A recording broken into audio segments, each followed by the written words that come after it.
여러분 안녕하세요. Welcome back to K-Learn Korean Language Training. Once again, Gerard here, 4 times EPS Topic Exam Passer. By the way, I'm not your enemy, di niyo ako kaaway. Ako yung nagbibigay lang ng mga information, mga tulong sa inyo para may pasa yung EPS Topic Exam. Okay, updated na yung mga questions sa skills test. At kailangan nyo silang i-memorize kasi itatanong talaga tong mga to. Kasi nga, para maprotektahan tayo pagdating ng South Korea, para alam natin yung mga safety and then yung mga bawal inside the factory. Kaya, ni-revise nila yung mga questions or mga nag-add sila. Okay? So, every day I'll be posting question and answer. Okay? All you have to do is to memorize. Walang shortcut, walang magic. All you have to do is to memorize. Okay? So, question number 1, 여러분. 부후가 무엇인가요? 부후가 무엇인가요? Pag narinig yun si buhugu, ibig sabihin ng buhugu is protection, and then muot or 무엇인가요 is what? Okay? It might be live na itatanong sa inyo or recorded. Kasi last time, naka-record na lang sila and then they just play it from the tablet and then may speaker. Okay? So now, 부후구가 무엇인가요? Pag narinig nyo na yon, ang tinatanong niya is, what is a protective equipment? Okay? And then, andito na rin yung sagot. Sa baba na rin yung sagot. So, nothing to worry na. All you have to do is to memorize na lang siya. Okay? The answer is, 부후구는 작업중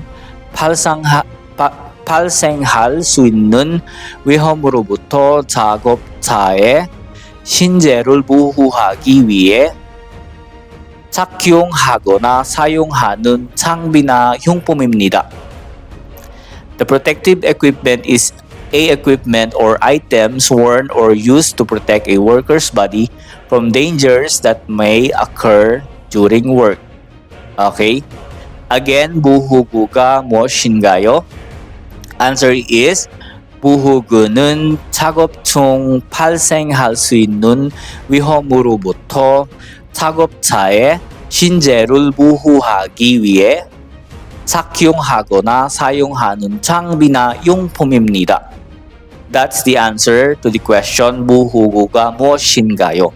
All you have to do is to memorize them para pag narinig nyo yun, alam nyo na yung isasagot nyo. Pag narinig nyo yan, hindi yung sagot nyo is 죄송합니다, 잘 모르겠습니다. Diba? No. As early as now, they updated it already. So you have to memorize them. At madami yung score pag nakasagot ka dito, di ba? So mas tinaasan nila yung score sa mga ganyang sa ganyang part. Question and answer about inside the factory, safety inside the factory. So you have to memorize them kung gusto niyo makapasa talaga.